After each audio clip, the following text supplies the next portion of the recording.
Siapapun yang mengatakan bahwa hanya pendeta yang boleh atau wajib mengabarkan Injil adalah pembohong.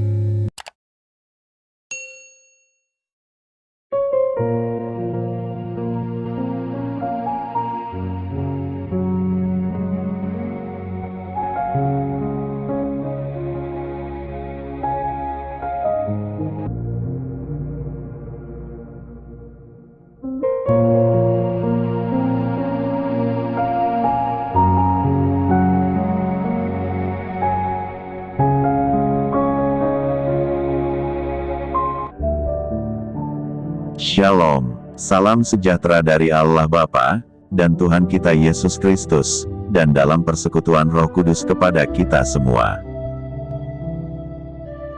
Hai saudara-saudariku, salam jumpa lagi dengan saya, Immanuel XC, saudaramu sekalian dalam Tuhan. Ketahuilah bahwa, sebenarnya saya tidak pernah mengikuti pendidikan khusus atau, yang saat ini disebut sebagai teologi.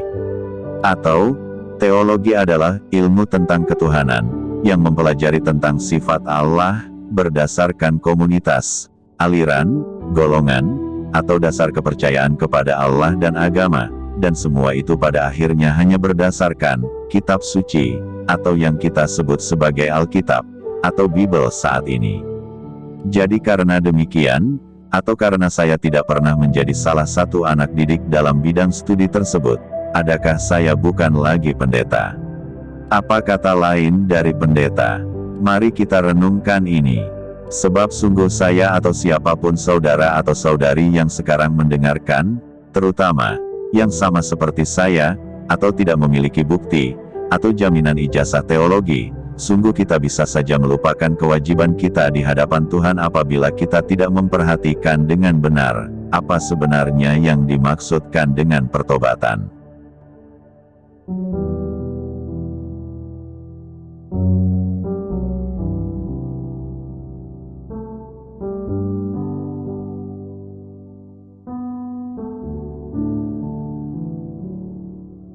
Perhatikan, apa kata Kristus dalam surat Lukas pasal 5 ayat 31-32. Bukan orang sehat, yang memerlukan tabib, tetapi orang sakit.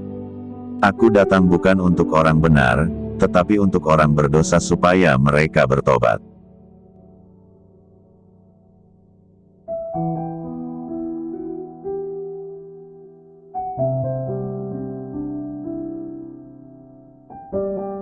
Pertanyaannya, mengapa kita diibaratkan seperti orang sakit ketika kita hidup dalam dosa?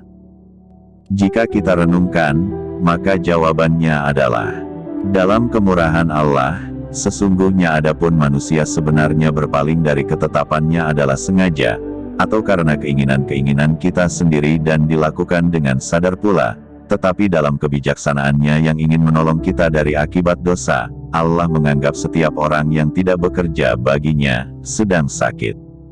Dan sungguh Kristus adalah tabib dari Allah, untuk menyembuhkan orang-orang yang sakit menurut kebijaksanaan Allah, dan inilah juga mengapa kita sering mendengarkan bahwa sebenarnya, Allah telah melupakan dosa kita terhadapnya, karena yang Ia kehendaki adalah menyelamatkan semua manusia dari akibat dosa dalam Kristus.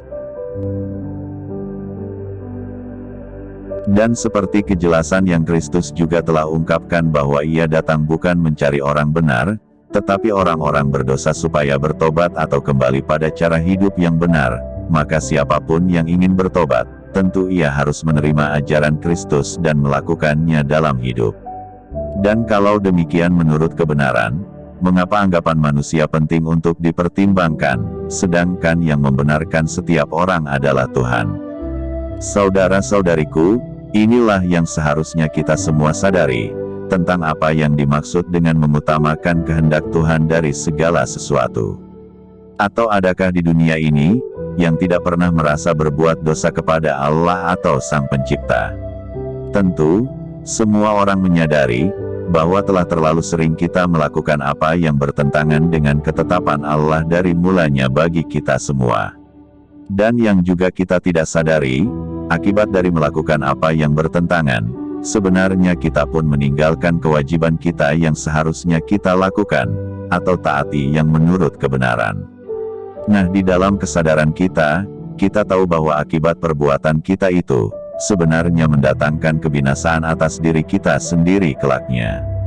Oleh karena itu, adakah kita masih belum mengerti bagaimana Allah berencana menolong kita di dalam Kristus?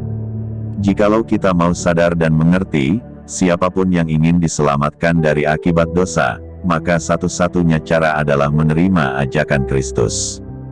Dan orang-orang yang akan dikatakan telah sembuh dalam pandangan Allah, atau di dalam Kristus, hanyalah orang-orang yang telah kembali bekerja menurut ajaran, perintah, dan hidup seperti ketetapan-ketetapan Allah yang sudah Kristus sampaikan.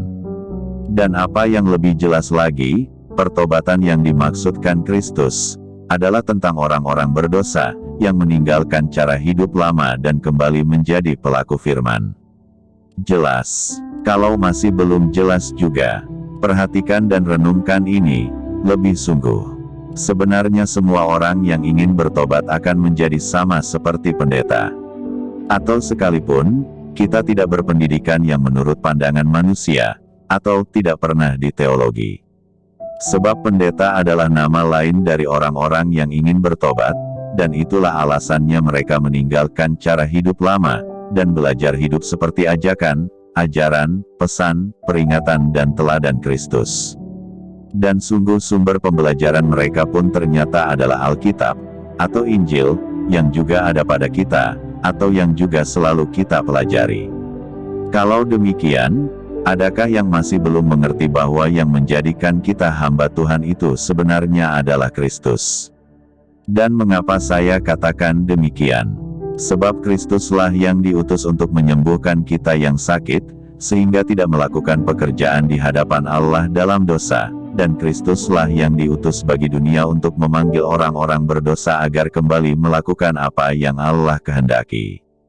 Berarti kalau kita menerima panggilan dan sadar bahwa kita pun adalah salah satu yang dimaksudkan dalam rencana penyelamatan Allah dalam Kristus, dan seandainya kita mau bertobat, sungguh sekalipun kita tidak berpendidikan sama sekali, tidak tahu baca atau tidak tahu tulis pun, sungguh kita, atau orang tersebut sudah disebut pendeta, atau hamba Tuhan. Mengapa dikatakan demikian? Sebab yang dikatakan hamba Tuhan adalah, yang mengakui ajaran Kristus, dan mau melakukannya dalam hidup, itulah dia hamba kebenaran, atau bukanlah tentang siapa yang diakui oleh siapa dalam dunia. Jelas? Jangan lupa, dunia selalu menilai, dan hanya mengakui sesuatu yang kelihatan, dan sulit mempercayai apa yang tidak mereka lihat, tetapi sebagai pengikut Kristus, yang mau bertobat setelah mempelajari Alkitab atau Bible pula, semua ini hanyalah sebuah keindahan, apabila semata-mata mengandalkan Alkitab atau Bible dalam pembelajaran. Dengan cara itu, kita akan lebih mudah menerima orang lain, tanpa membeda-bedakan komunitas, organisasi, golongan, aliran, atau bebas dari batasan-batasan yang dibuat manusia, menurut doktrin dan aturannya masing-masing, atau penuh perbedaan satu dengan yang lain, tetapi tidak ada dalam Injil. Sebab yang seharusnya semua orang sadari adalah, yang Kristus kehendaki sebenarnya adalah persatuan jemaat, atau pengikutnya, dan inilah yang dimaksudkan dengan perintah, sehati dan sepikir, bukan malah memisah-misahkan seperti yang dilakukan sekarang-sekarang ini, dan itulah arti sebenarnya dari satu tubuh dan Kristus sebagai kepala. Coba baca, Matius pasal 12 ayat 30, siapa tidak bersama aku, ia melawan aku dan siapa tidak mengumpulkan bersama aku, ia mencerai-beraikan. Dengan ini, masihkah kita belum tahu siapa hamba Tuhan itu? Pada akhirnya semua orang yang mau bertobat memang harus hidup seperti panggilannya dalam Kristus. Jadi untuk itu, sadarlah, jikalau saudara-saudari juga adalah salah satu dari yang ingin bertobat, maka saudara-saudari juga adalah pendeta dan hamba Tuhan, sekalipun dunia tidak mengakuimu, itu tidak penting. Yang utama adalah melakukan kewajiban kita setelah memahami kebenaran dalam Kristus, sebab yang diakui dunia pun, belum tentu ia benar sudah menjadi hamba Tuhan, apabila yang ia lakukan pun adalah ketetapan manusia. Amin. Semoga bermanfaat. Salam sehat, jasmani dan rohani. Terima kasih kebersamaannya. Tuhan Yesus menyertai kita semua.